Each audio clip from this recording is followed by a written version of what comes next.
Most people believe peace comes from solving everything. Fix the problem, answer the message, defend your point, think a little harder, and then finally, the mind will rest. But strangely enough, the more we try to force clarity, the more tangled everything seems to become. It's a bit like stirring muddy water and expecting it to turn clear. You may have felt this yourself. A single criticism lingers in your mind long after the conversation ends. A moment of rejection echoes quietly throughout the day, and before you realize it, your thoughts begin circling the same worries again and again, searching for answers that never quite arrive. Yet there's a quiet truth most people overlook. Sometimes the mind doesn't need more effort. Sometimes it needs less interference.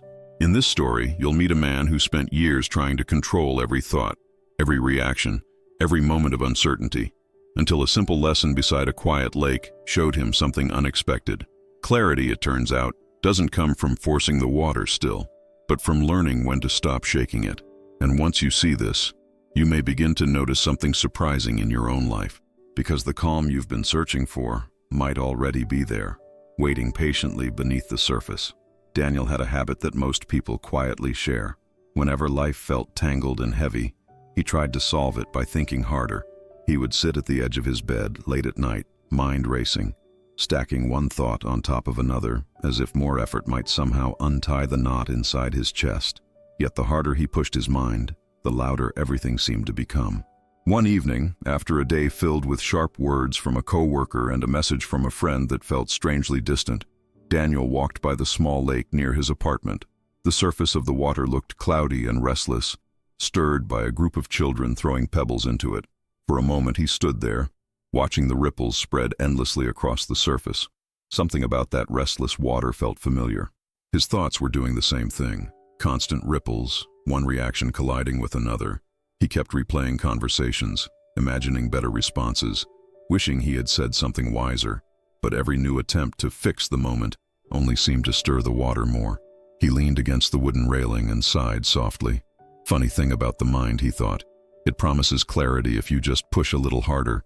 Yet somehow the pushing makes everything blurrier, like trying to smooth wrinkled paper with trembling hands. For a long while, he simply watched the lake. The children eventually ran off, laughter fading into the distance, and the pebbles stopped falling.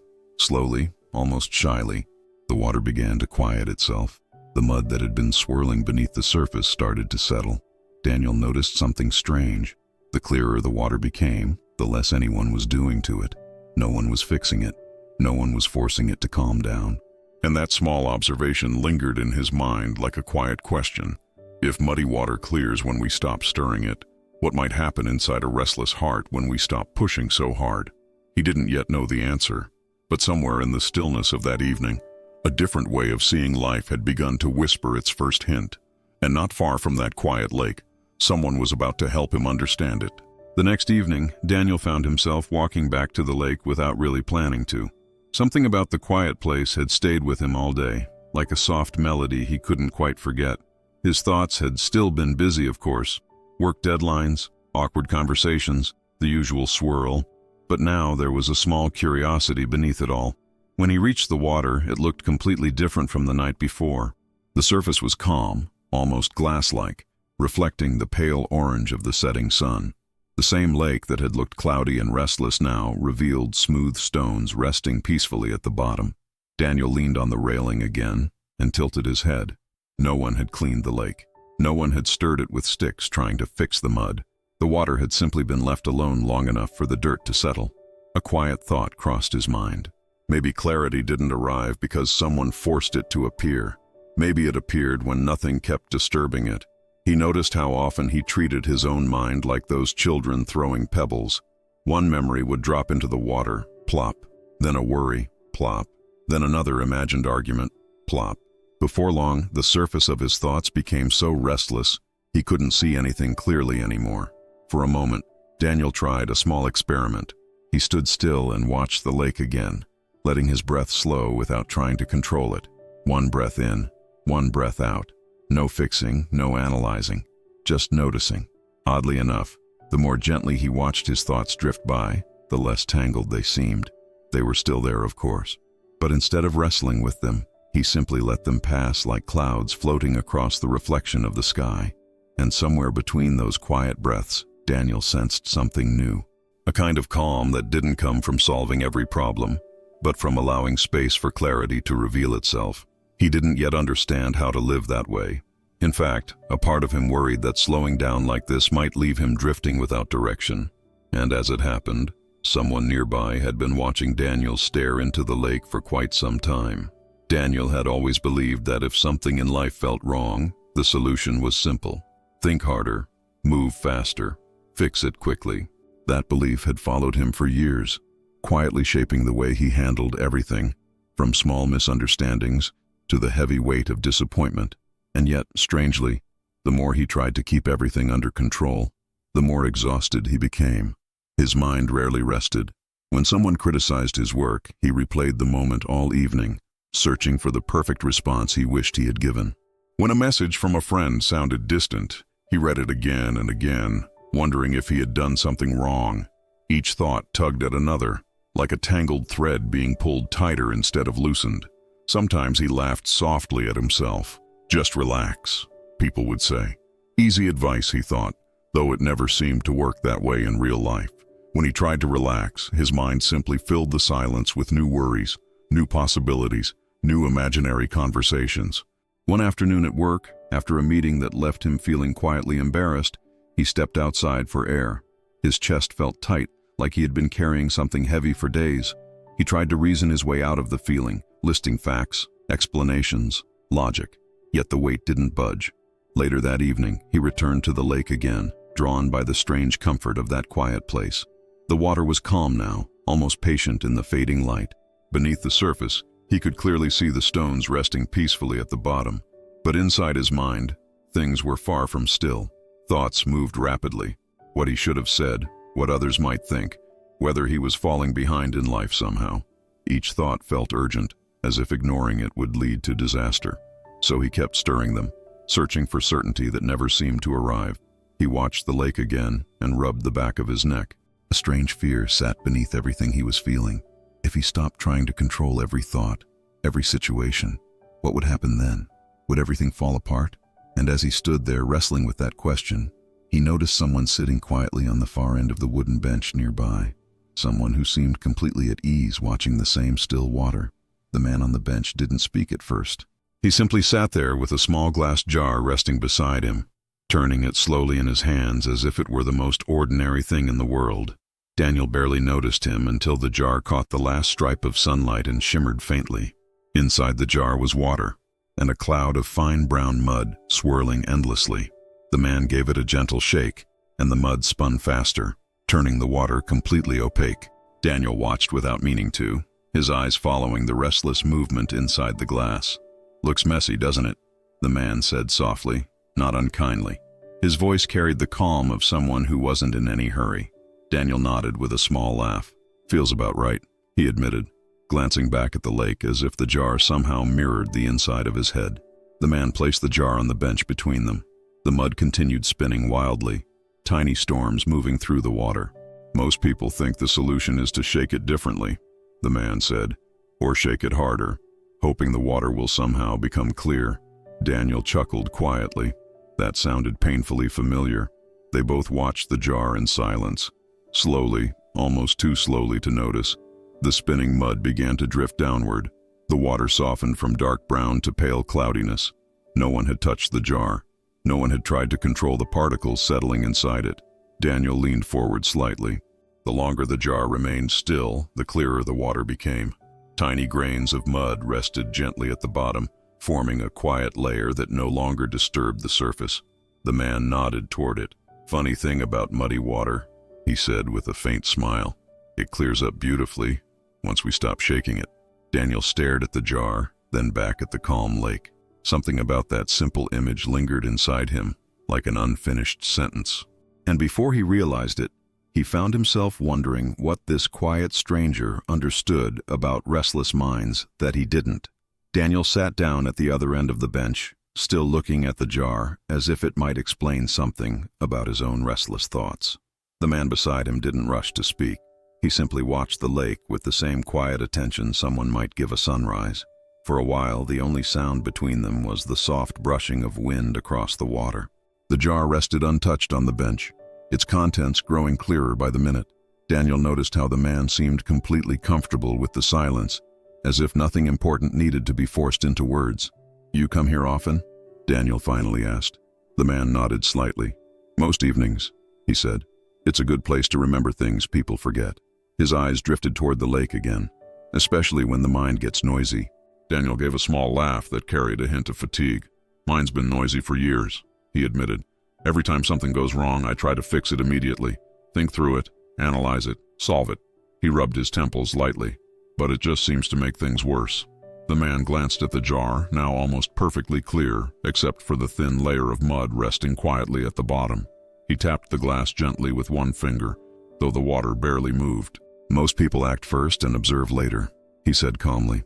"But sometimes the wiser order is the opposite." Daniel tilted his head. "Observe first," the man continued. "Not to judge, not to fix, just to see clearly what's happening." Daniel looked again at the lake, the jar, the quiet evening air. It struck him that the man hadn't offered a solution yet. No instructions, no complicated ideas, just attention. And somehow that simple way of being made Daniel feel as though he had just stepped into the beginning of a lesson he hadn't realized he'd been waiting for. The man gently lifted the jar again and gave it one small shake. Instantly, the clear water turned cloudy once more, the mud swirling in restless circles like a miniature storm. Daniel watched the transformation with a quiet sigh. "That," he murmured, "looks exactly like my mind on most days." The man smiled, not in mockery, but with a kind understanding that felt strangely comforting. He placed the jar back on the bench and rested his hands on his knees. "Nothing wrong with the water," he said softly, "and nothing wrong with the mud either." Daniel frowned slightly. "Then why does it feel so messy?" "Because we keep shaking it," the man replied gently. They sat together in silence again as the mud began its slow descent toward the bottom. The man leaned back, watching the lake as if the answer to many questions lived quietly on its surface. "Most confusion dissolves the moment we stop wrestling with it," he said after a while. Daniel crossed his arms thoughtfully. That idea sounded simple, almost suspiciously simple. The man continued, his voice calm and steady. "Awareness works differently than control. Control tries to force the water clear. Awareness simply watches until the water remembers how to settle." Daniel glanced at the jar again. The mud was already drifting downward, moving without urgency. No effort required, no clever technique. "Try something small," the man said quietly. "Right now." Daniel raised an eyebrow. "Just take one slow breath," the man suggested. "Not to change anything, just to notice it." Daniel inhaled gently through his nose, then exhaled, slower than usual. For a brief moment, his mind didn't rush to fill the silence. And in that tiny pause, something unfamiliar appeared. Not a solution exactly, but a hint of space. The man nodded toward the jar again, where the water had nearly cleared once more. "You see," he said softly, "the water already knows what to do." Daniel watched the last specks of mud settle at the bottom, and for the first time in a long while, he wondered if peace might be less about fixing life, and more about learning how to stop shaking it. Over the next few days, Daniel found himself thinking about the jar more often than he expected. Not in a dramatic way, just small moments throughout the day when his mind began to spin. A sharp comment from a coworker, a message left unanswered. The old urge to shake the water would appear almost instantly. But now there was a pause, however brief. Sometimes he simply took one slow breath, just as the man had shown him. Nothing complicated, just noticing the air entering, noticing it leaving. To his surprise, those few seconds often softened the tight knot forming in his chest.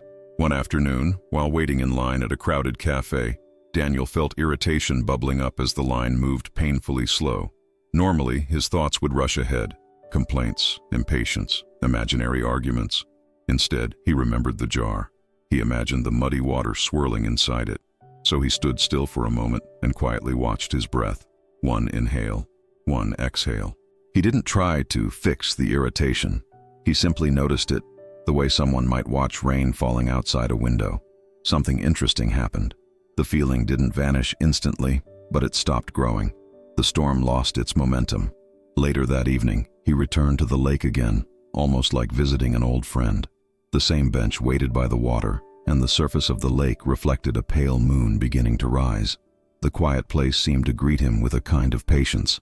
He sat there and closed his eyes for a minute. Thoughts still came, memories, worries, plans, but he treated them differently now. Instead of chasing them or arguing with them, he simply let them pass by like small boats drifting across the water. When he opened his eyes again, the lake was perfectly still, and though life around him hadn't magically changed, something inside him had begun to settle, just a little. Yet he would soon discover that calm awareness matters most, not in quiet lakesides, but in the complicated moments of everyday life. A few mornings later, Daniel walked into work carrying the same quiet awareness he had been practicing by the lake. The office buzzed with the usual noise. Phones ringing, keyboards tapping, voices drifting between desks. For a moment, everything felt ordinary. Then it happened. During a meeting, his supervisor glanced at a report Daniel had prepared and said, a bit too bluntly, "This section isn't very clear." The words landed like a small stone dropped into water. Daniel felt the familiar reaction rise instantly, heat in his chest, thoughts rushing forward, the urge to defend himself. Normally his mind would already be shaking the jar, but something in him remembered the lake. For a brief moment, Daniel did nothing. He let the first wave of reaction pass through him while he quietly noticed his breath. Inhale, exhale. Just one calm pause, barely noticeable to anyone else in the room. The storm inside softened before it had time to grow. Instead of reacting quickly, he looked at the report again and said calmly, "I see what you mean. Let me adjust that part." The conversation moved forward without tension, almost as if the moment of friction had dissolved before it could fully form. Later that afternoon, Daniel leaned back in his chair and allowed himself a small smile. The situation itself hadn't changed. People were still imperfect, words could still be clumsy, and misunderstandings would always happen.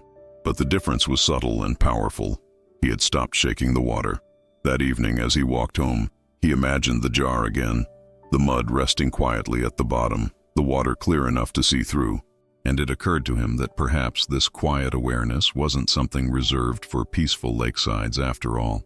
Perhaps it was meant to travel gently with him, into every moment of ordinary life. That evening, Daniel returned to the lake again, though something about the place felt different now.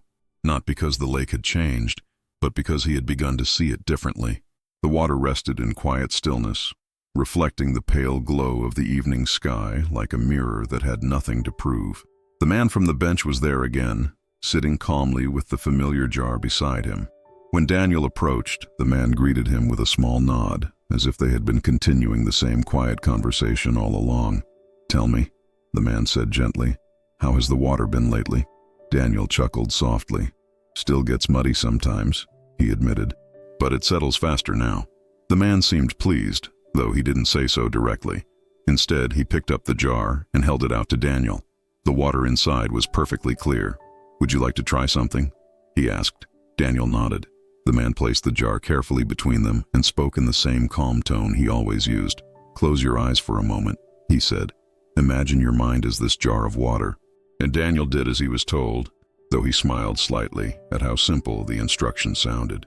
"Now," the man continued, "take one slow breath in and let it out gently." Daniel felt the cool air move through his nose, then leave his chest in a long, quiet exhale.